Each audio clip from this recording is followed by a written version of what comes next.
G'day, welcome back. So today we're going to be looking at welding.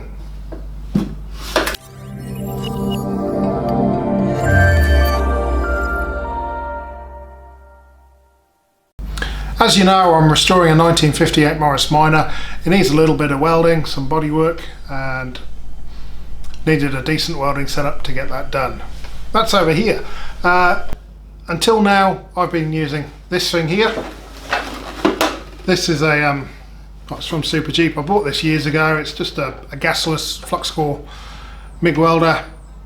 Pretty basic, pretty good at sticking metal to metal, but it's not too pretty about doing it. 100 amp, comes with 2 power settings, min and max, get a wire speed. Yeah, it's great for tinkering, great for sticking metal together, but yes, it's no good when it comes to bodywork. You need a proper MIG setup with a shield and gas and the right size wire. So hopefully that's what we got over here. So I'll put this down, we'll take a look at this one and tell you about my setup. So here's a new one. This is a Cigweld Mig 135. As the name suggests, it's a 135 amp MIG welder, made by Cigweld. Cigweld's an ESAB brand. ESAB make top-notch welders. I know Jerry over at BS Corner, he's got the ESAB Rebel. He loves it. This is a much more basic model, probably plenty of adjustment for guys like me who are just kind of learning, setting out. So yeah, we'll take a look at this. I'll show you the rest of the setup, have a talk about gas, and have a quick demonstration, first time welding with this, and go from there. So we've got wire adjustment, that's pretty standard. We got 4 power levels, so that's twice as adjustable as our mini MIG there. We've got our master off on. We've got our welding gun, trigger, whatever you call that. It's a plastic housing. Nice long cable. Yeah, I think that's all fairly standard stuff. Spin around this side. We've got our earthing clamp. Again, kind of essential. Let's have a look inside. And there, you can see it. So on the inside we've got our wire. I've set it up with 0.8mm solid MIG wire. That runs through your mechanism. You've got your electrodes here that attach in.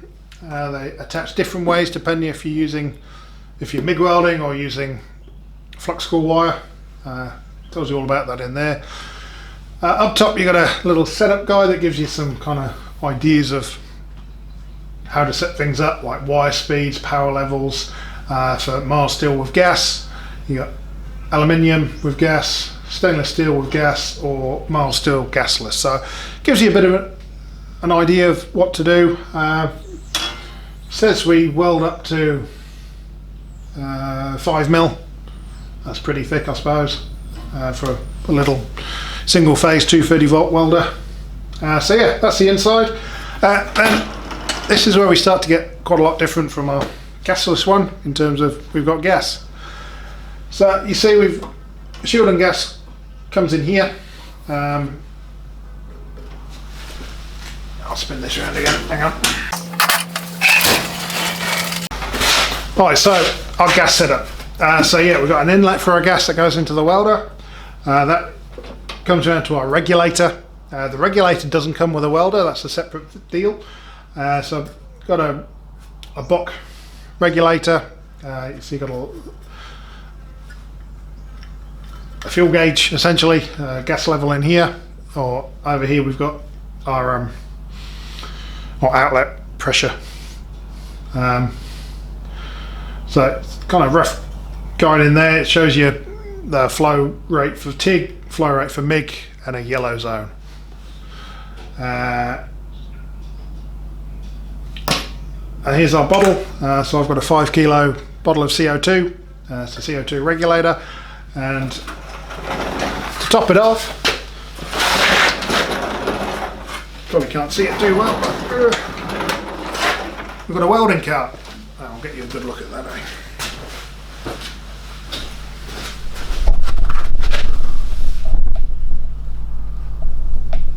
there's our welding cart. So yeah, it's quite a lot heavier, this one, than the my old kind of Mighty Mig, Mini Mig. Does have a carry handle on the top, but it's chuffing heavy. Plus you got the gas bottle, so it's almost essential to get a little welding trolley like this one. This one I just got off the internet, and yeah, it's pretty cheap. Everything sits together nicely, and yeah, it looks like a pretty good setup there. Right, so the welder as a package comes with a welder, comes with a roll of gasless welding wire, flux core stuff. It comes with a pro level face shield. It comes with an instructional DVD, tells you how to set it up, all those kind of things. They show this on the Supercheap website, so I'll give you a link to that one. Comes with different size rollers, different size tips for different gauges of wire, and some spare nozzle, one of them. I've also got 0.6 wire, which is probably what we'll be using on the bodywork of the car.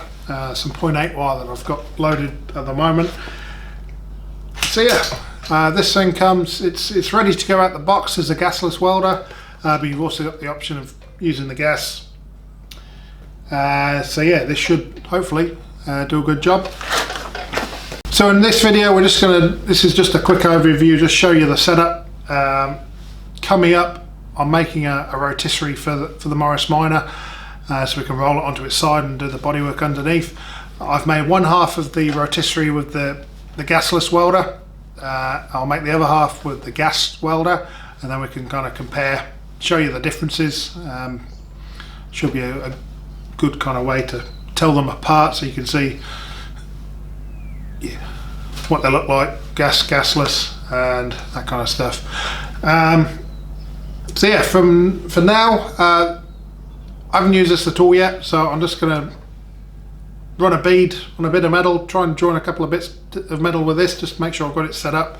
I'll show you that. Not overly exciting, don't expect great quality straight out the box.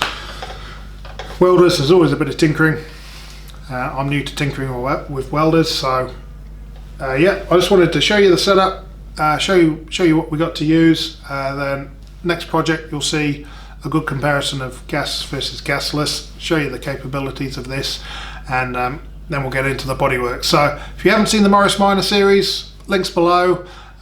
This will be getting a good workout there, and yeah, comment, like, subscribe, and we'll see you for some more welding, fixing, bodging, setting fire to things, etc. Cheers!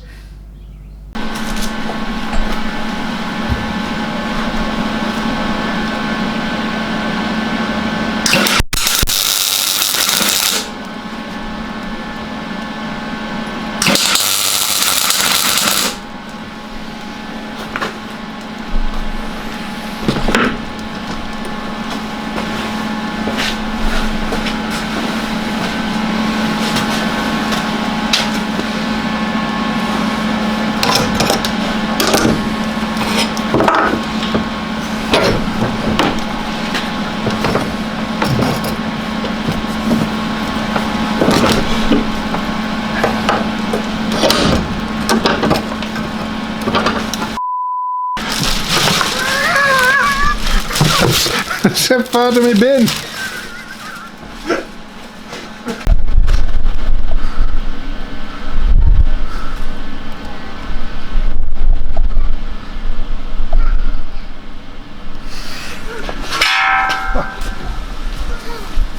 So